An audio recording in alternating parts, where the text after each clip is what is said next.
thorough tow training. We have paid for a tug up to 3,000 feet and will be flying a predetermined circuit. When you're ready to release, signal the tow aircraft by moving your rudder left and right a few times.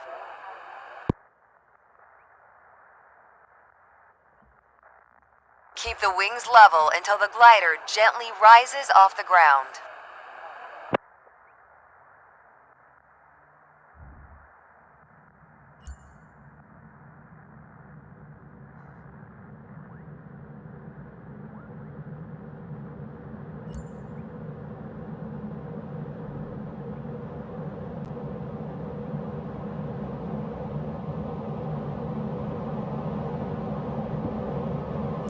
Keep low until the tug lifts off the ground.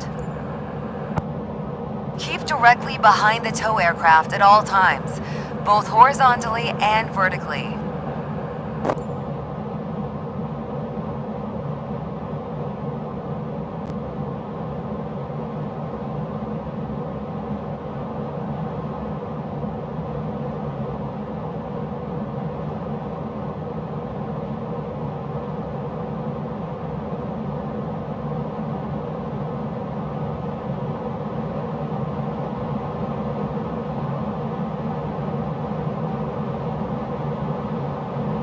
Excellent, you are maintaining a safe position.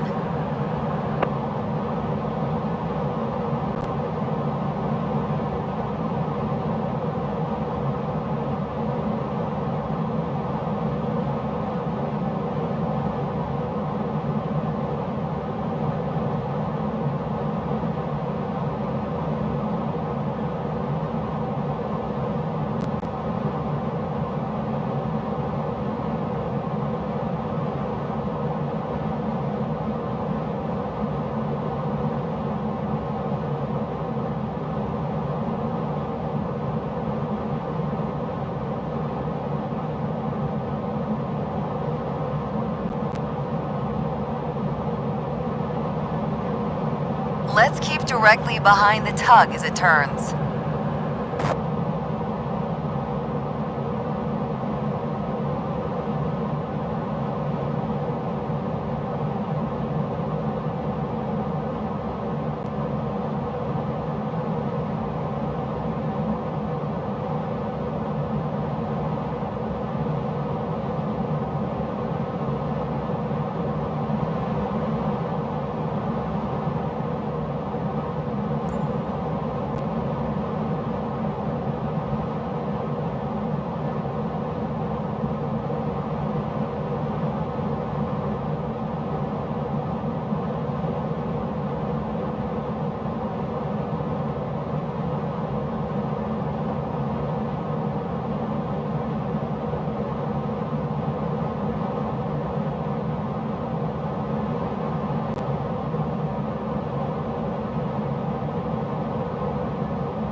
We're approaching the designated altitude of 3,000 feet.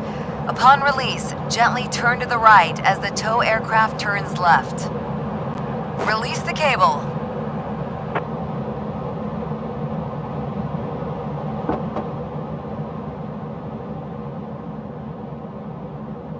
Great flight. You are progressing well.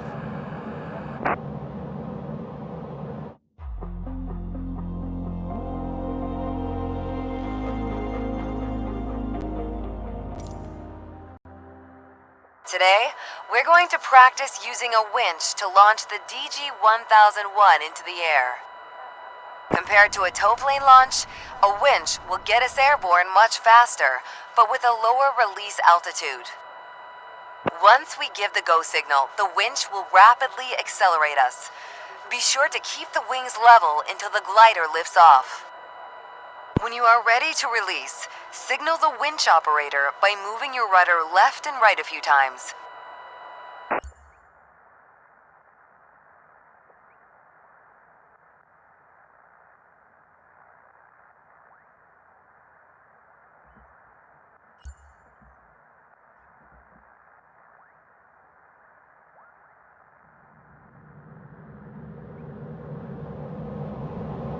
Rotate.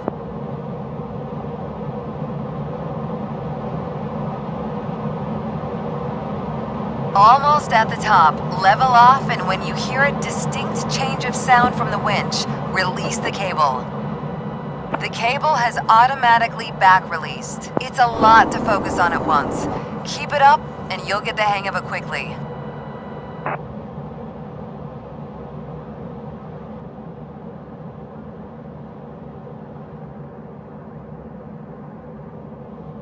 It can be tricky to get right, but you did well. Keep practicing and you'll improve quickly. Keep the wings level, rotate into the climb at the correct moment, and maintain a safe speed and trajectory. A winch launch demands the highest level of awareness and ability to appropriately react as quickly as possible. When you are ready to release, signal the winch operator by moving your rudder left and right a few times.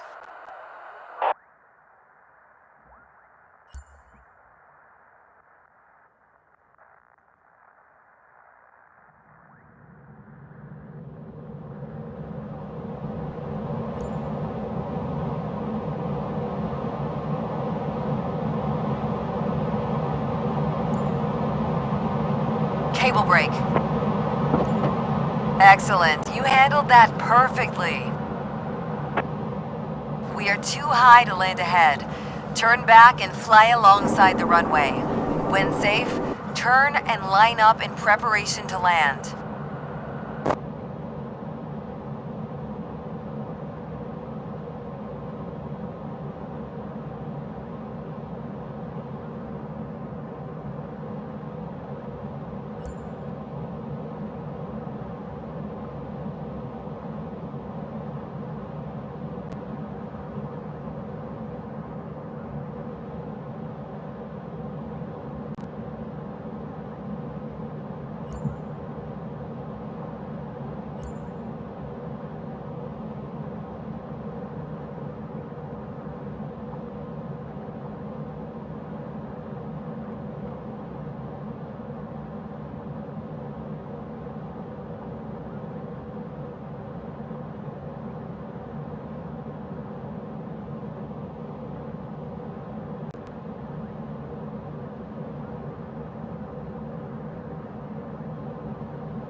That was a simulated cable break, intended to prepare you for flying solo. If you keep flying like that, you'll be right up there with the best of them. Very well done.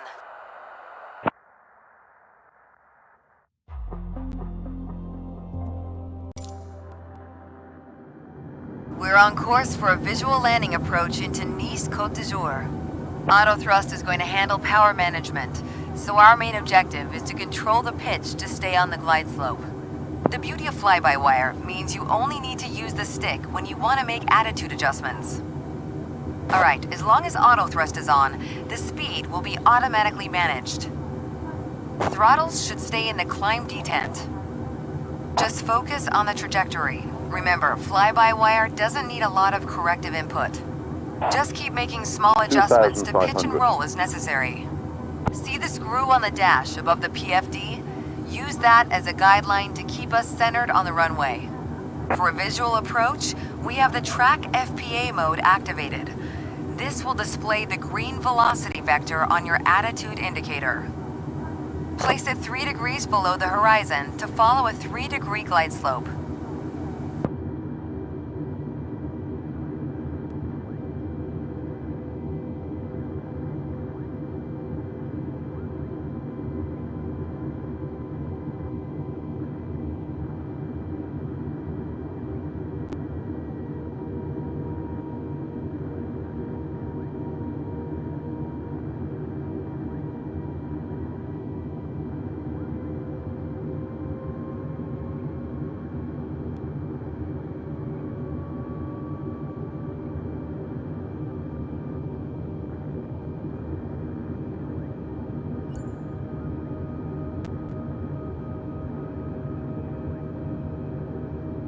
One thousand.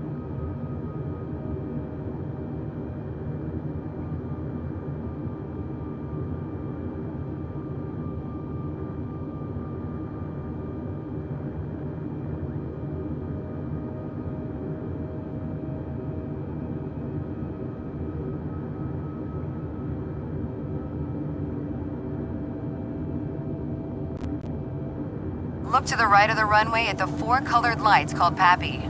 They'll give feedback to stay within a 3-degree glide slope all the way down. If the PAPI shows 2 white lights and 2 reds, then we're on target. 4 white lights means we're too high. 4 red means we're too low. At 20 feet, pull back on the stick to kiss the runway, but be careful to avoid a tail strike.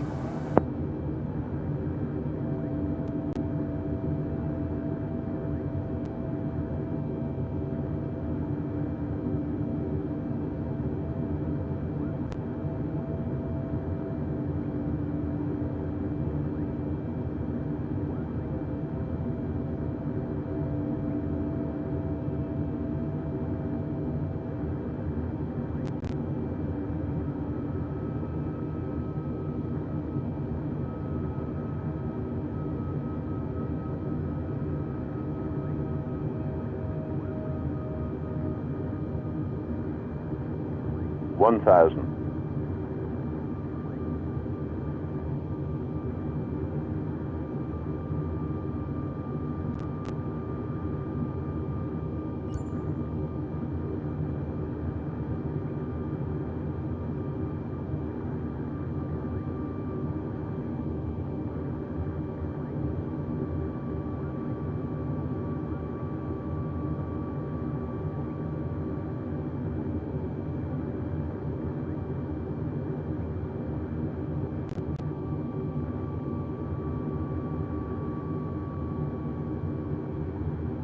We're getting close to the threshold. Now shift your 500. focus down to the end of the runway. Listen for the computer calling out retard, then set 400. thrust to idle. 300. 200.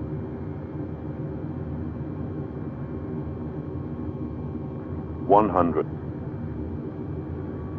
60. 50. 40.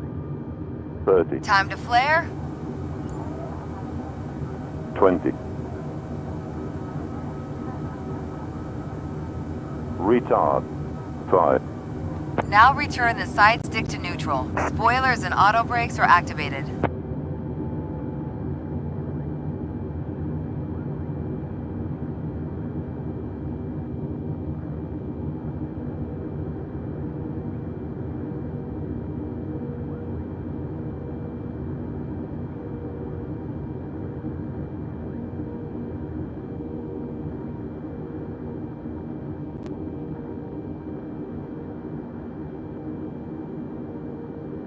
You did well, but you can do better.